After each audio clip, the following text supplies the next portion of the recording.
Ele prometeu regressar. Naquele tempo meu povo conhecerá meu nome. Porque eu mesmo que falo, estarei presente. Diante de nossos olhos se cumpriu o escrito. Os que olharam a ele não serão envergonhados. Logo veremos sua transformação. Aqui está Jesus Cristo homem.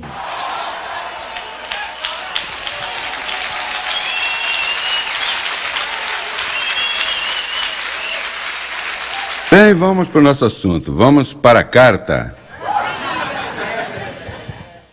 Hebreus capítulo 13, verso 20 e 21. Recebo as palavras do Espírito para explicar o que meu Pai me deu. E o Deus de paz, que ressuscitou dos mortos a nosso Senhor Jesus Cristo, o grande pastor das ovelhas, pelo sangue do pacto eterno. Note que o Deus de paz que ressuscita o véu Jesus de Nazaré. Ou seja, ele, o Deus de paz, estava dentro daquele véu e morreu com ele, e então o mesmo Deus, naquele véu, ressuscitou. Por isso é que os evangélicos pensam que são dois, né? Diz o Pai e o Filho.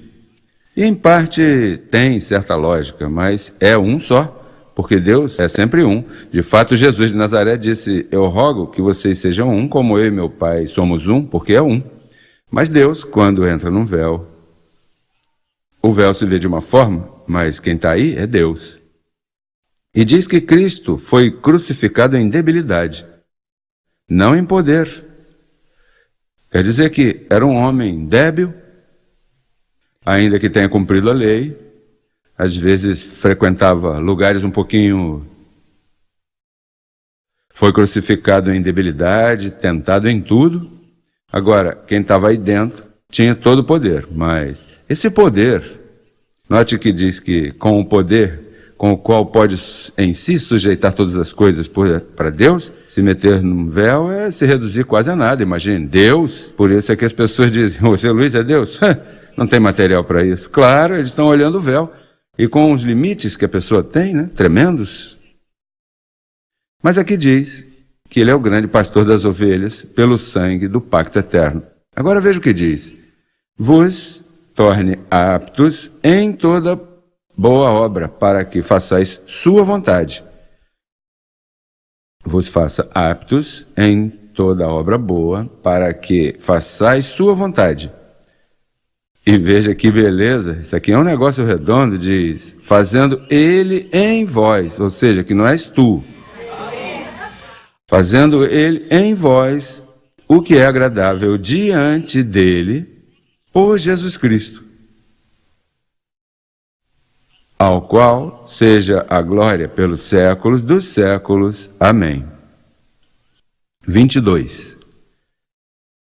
Rogo-vos, irmãos, que suporteis a palavra de exortação, pois vos escrevi brevemente. Olha, eu dizia, mas por que depois que dá uma notícia, um negócio redondo, fazendo ele em vós, e depois ele diz, olha, suportem esta palavra de exortação, quer dizer, né, reganhar, chamar atenção, brigar, é uma alerta. Então a pessoa diz, por que, Paulo, tens que dizer isso? Isso é o melhor que eu já ouvi, que não sou eu, que é fazendo ele em nós. E isso me deixou pensando, por causa de que, como eu vivo neste véu, eu tenho que aprender. E eu tenho que aprender para vocês. Ou seja, eu aprendo, padeço e... com essa consolação que eu sou consolado, consolo. Então, há momentos onde o Espírito me dá versos assim, então eu não havia lido o outro, eu sempre lia fazendo ele em voz. Olha aí, que fácil, se isso não fiz eu, é fazendo ele em voz. Então Paulo diz aí, suportem essa exortação. Então, Logo, li a mesma coisa em 2ª carta aos Coríntios 3:5. Veja o que diz.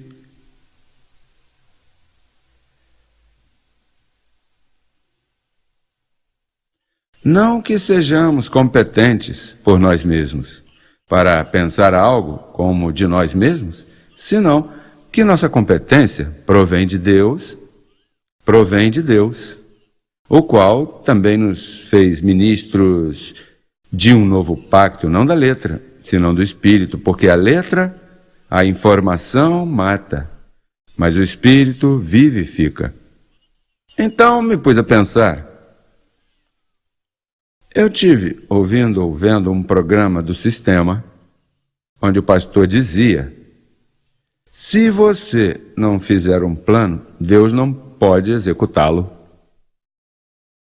Então e o que tem a ver isso com isso? Então ou seja, os pastores de hoje, que não conhecem o evangelho da incircuncisão, como não o conhecem, pois todos os pastores, todos os chamados cristãos, têm que eles fazer uma parte, ou têm que fazer um plano para que Deus funcione para eles. Por exemplo, o que se chama força de vontade. Tem que pôr força de vontade, tem que colocar a tua parte. Mas é que a minha parte não serve, mas faça algo para que sirva.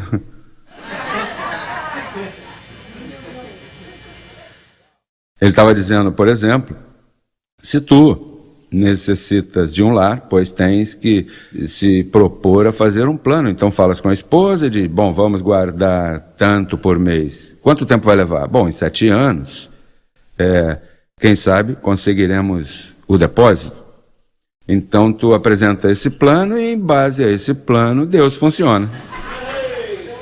Por exemplo, se tu tens um matrimônio, proponha-te todos os dias. Dá-lhe uma palavra de estímulo à tua esposa. Procure algo que ela tenha feito bem e aí se pegue com isso e diz, olha, como isso você fez bem.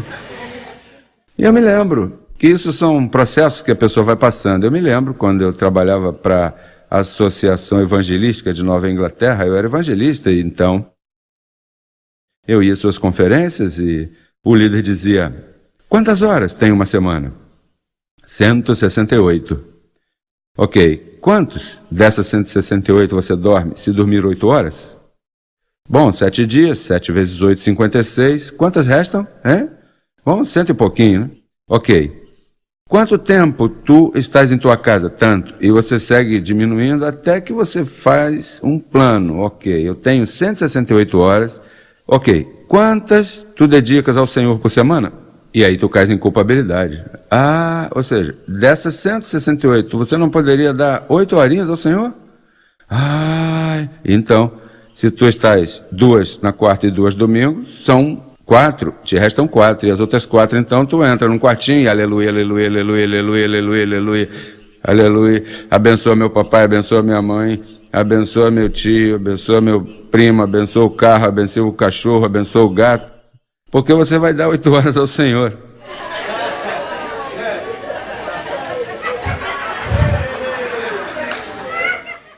Então, ou seja, eu caí um pouco nisso, ainda que eu era um pouco meio rebelde, mas como isso estava aí, e eu estava debaixo dessa cobertura, então tu te submetes ao que o pastor e teu líder te dizem. Quando tu vais a um lugar, tu recebes esse líder e se tu não sabes mais que ele, tens que submeter-te a isso. E isso se chama humanismo, ou seja, a tua parte. Agora Paulo diz aqui, olha, isso aqui é fazendo ele. E tua competência não é tua. Então quer dizer que eu estou em bancarrota? Claro, a carne para nada aproveita. Mas diz que os desígnios de tua carne não se sujeitam à lei de Deus. Então tu tens que chegar à conclusão, ok, porque ele diz, fazendo ele em vós, e que te faça apto para toda boa obra, conforme a sua vontade? Então quer dizer que eu sou apto quanto à salvação, mas então eu tenho que ser apto quanto a toda boa obra para fazer sua vontade? Então disse, bem, porque Bom, muitos de nós chegamos, conhecemos o pacto, reinando em vida, tudo está bem, né? Anjos comigo, assim, assado. Eu confesso que tudo está bem e tranquilo. Mas a ideia é que há um processo de fazendo ele em vós. Agora, como se faz? Bom, então, eu estava como as crianças na escola fazem trabalho de casa, né? Mamãe, ajuda-me, que eu não sei isso. Então eu estava exercitando meu sentido, dando exercício a ele. Então, até que o Senhor me disse, pois, esquadrinha-te a ti. Esquadrinha-te. Como é que funciona? Então, pois, comecei a aplicar isso a mim mesmo. Onde Deus me coloca para fazer Ele em mim o que é agradável? Eu digo, bom, Senhor, o que eu conheço é o evangelho da incircuncisão. E o que é o evangelho da incircuncisão? Pois, poder de Deus, o evangelho é poder de Deus. Ok, e como esse poder funciona? Esse poder funciona quando eu confesso. E quando tu confessas, o que isso faz? Te coloca como? Bom, diante da minha cobertura angelical. Está chegando. Quer dizer que tua vida não te pertence a um anjo que está designado à tua vida. Ou seja, é ele que te conduz. Então o que acontece? Que quando eu faço minhas maquinações pessoais, esse anjo não respeita que eu seja Jesus Cristo homem. Então, por exemplo, sabe que você já não pode estar isso de que se o pastor me vir e se aquele me viu, pode te esconder onde não há ministério e fazer. O problema é que teu anjo te vê. Então, esse anjo tem zelo ou ciúme de ti. E como tem esse ciúme de ti, quando tu sais dos parâmetros de onde ele está buscando te conduzir, se forma a grande para cima de ti. Eu não sei tu, mas a mim isso não tem ido bem. Quando eu faço algo que não esteja em linha com as obras preparadas de antemão para a minha vida, não me vai bem. Isso parece legalismo, pastor? Não está nos assustando. Não é legalismo, nem é para assustar. É para que tu vivas no temor do Senhor. Para que não maquines, nem faças o que te der na cabeça. É uma ajudinha. Mas a ideia é estar, olha o belo disso. Eu gozava de tudo aí. O belo disso é que tu não estás só, que estás bem observado. E aí não tem problema, porque quem te observa é um anjo que ele não vai te envergonhar. Agora, ele vai tratar teu caso, porque tu tens audiência com ele. Sabe por que tens audiência? Audiência quando estás em necessidade, audiência quando necessitas prosperidade, audiência quando tudo, uma obra, ele ou tu tens audiência com ele, mas a audiência quando sais das obras de antemão que ele tem para ti. E atendem teu caso e sabem atender isso muito bem. Sabem atender muito bem. Ou seja, tuas maquinações não podem se esconder de teu anjo, podem se esconder de mim. E de teu irmão, de teu esposo, tua noiva. Pode ser, mas desse anjo você não escapa, porque tu não és propriedade tua.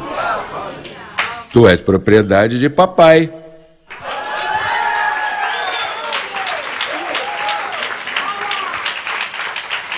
Então, aí entra o próximo verso que vamos ler, que é Hebreus, capítulo 2. Diz, portanto, é necessário que com mais diligência atendamos às coisas que ouvimos. Não seja que deslizemos. Ou seja, tu pode estar aqui 10, 15, 20 anos em graça, mas se não atendes bem aos calqueios que tu tens ouvido, começas a deslizar. E que doloroso, verdade? Olha, você não está há tantos anos na graça e está assim aí, em um patinete? Diz, porque se a palavra é dita por meio dos anjos, aqui os anjos entram, isso aqui é cobertura pura, porque se a palavra é dita por meio dos anjos foi firme, e toda transgressão e desobediência recebeu justa retribuição, como escaparemos nós se descuidarmos de uma salvação tão grande? Olha, a tua salvação implica conduzir-te por obras preparadas de antemão. Há um projeto para ti, para cada um, porque há obras preparadas de antemão para cada um. E tu tens permissão para sair e se desviar. A ideia é que olhe bem o caminhozinho por onde você se desviou para que regresse com a mesma paciência, né?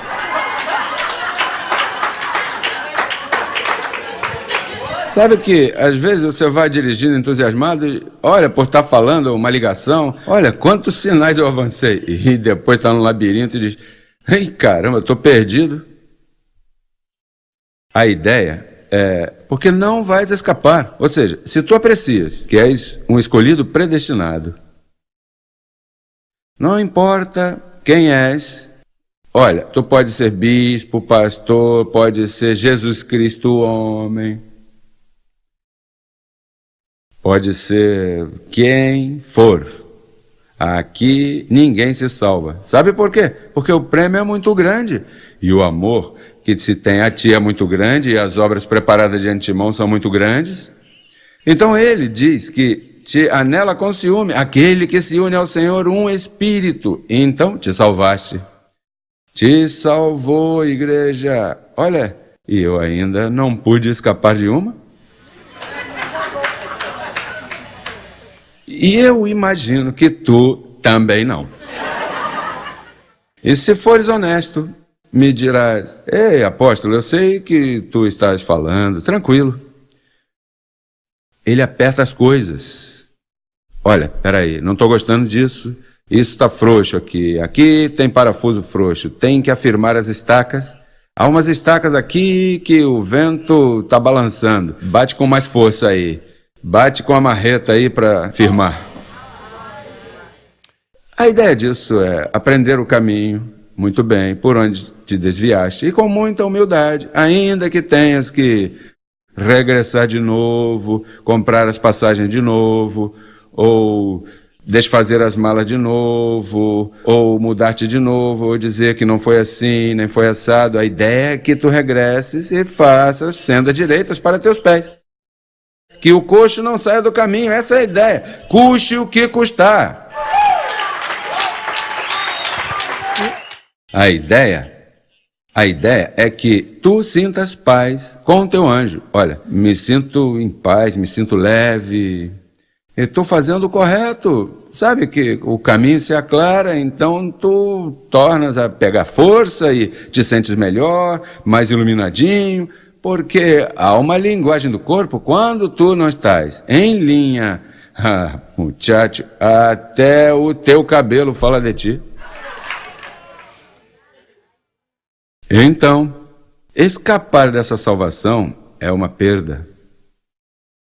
Sabe, como escaparemos? Não há escape. O melhor é reter a confissão. Agora, note, isso vai patentizando e apertando, né? A ideia é ponte a explicar.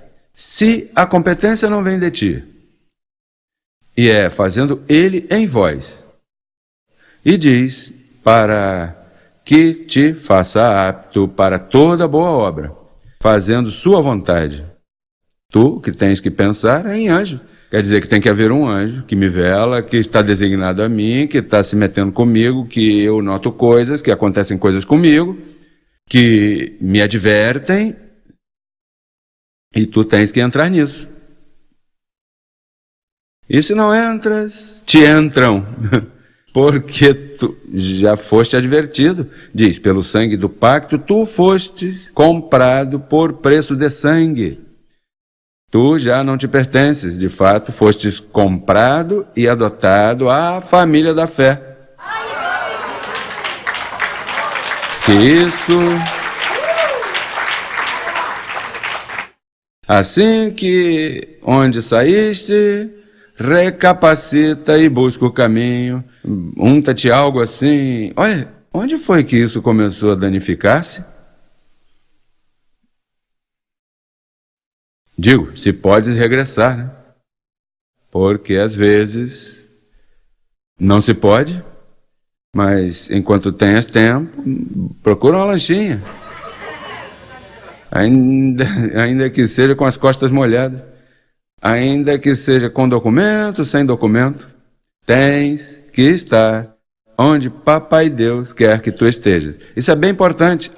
Não te estou apressando, eu estou te dizendo que aconteceu comigo, para te consolar a ti. Se tu pode chegar num par de anos, chegue. Pode chegar hoje mesmo, essa noite, conserta isso essa noite. Se for em 2 semanas, a ideia é que tu chegues. Olha, Abraão foi dito a ele, terás um filho. Sim, Sara vai te dar um filho. Foi específico. Então ele começou com lógica, né? Começou, ajuda-te que eu te ajudarei. Sara é estéril, tá velha, como é que eu vou ter um filho? E aí começou o erro. Então, o que Deus te diz? Sim, o evangelho, por isso o evangelho da incircuncisão é o evangelho mais poderoso que há sobre a face da terra, porque é o único que ativa os anjos.